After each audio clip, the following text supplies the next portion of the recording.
So I want to talk to you agents out there now, okay? If you go in today and all you can do is list the property, what are you going to do? Okay, you're going to tell them that, as is, I believe that, it's probably worth X.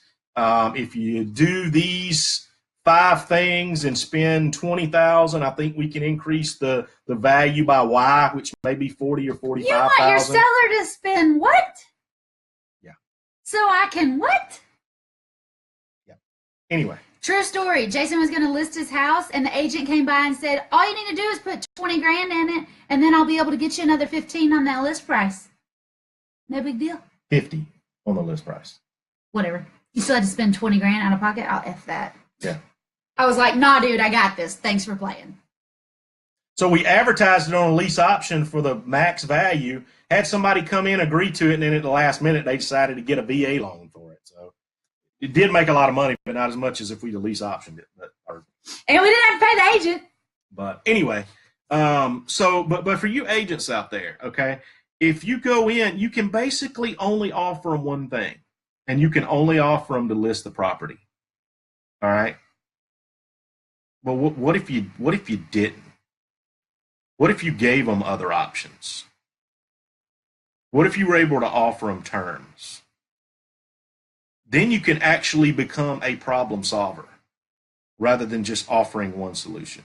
Now, it may be that the solution does that. And I've told Whitney that 1,000,000 times. She does not want to list houses. She doesn't want to do it.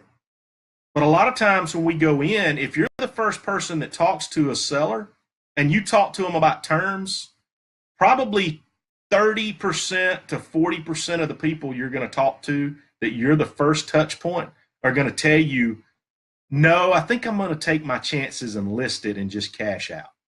Okay. A lot of those people are going to try it. It's not going to work out. And then they're going to come calling you 6 months to a year later after they've already been through 2, maybe 3 agents, because that's what people do, right? If the house doesn't sell, whose fault is it?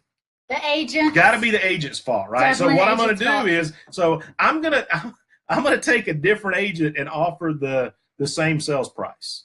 How many times does that work out? Not very often, right? What do we say is usually the problem? If nobody's making an offer on the house, what's the problem? Either your price is wrong or it's functionally obsolete. It's the price or the property. Something like that, okay? But anyway, and I've told Whitney that before. I said, you would be in a great position if when they say, well, I thought about listing it, if you just step up and say, well, I'm a broker, I'll list it for you. Let's do that. Yeah. Option number 4.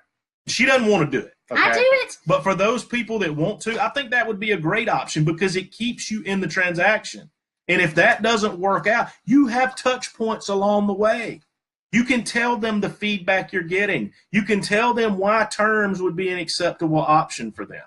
Okay? And you plant that seed and then you let it grow. And by the time they're done with the listing, they're so frustrated that they realize the only way to get the value that they're wanting for the house is going to be creative. Because guess what?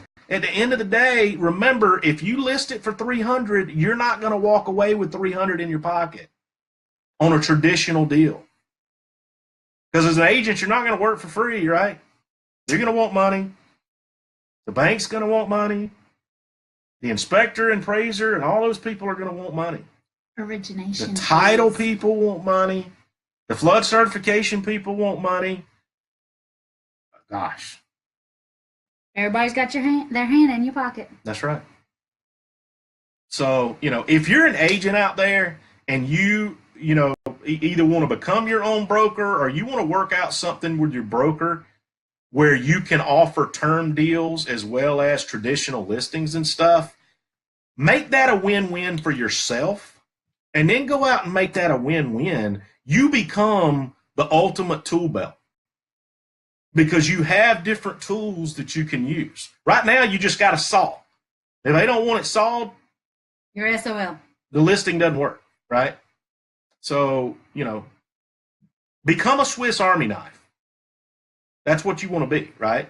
You want to be a jack of all trades. You want to be able to, no matter what the problem is, you want to be able to solve it. Solve it. And you want to be able to offer a solution. So and get paid along the way.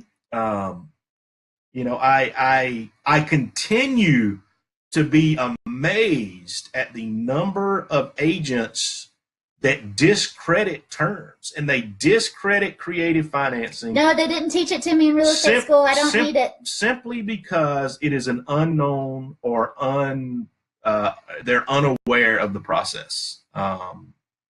So, you know, if that's you, do some research on it. Listen to some videos. Listen to a webinar. Google it. Do whatever you need to do, because I promise you it will help you in your career. Now, you still might have to work out something with your broker, but that's okay.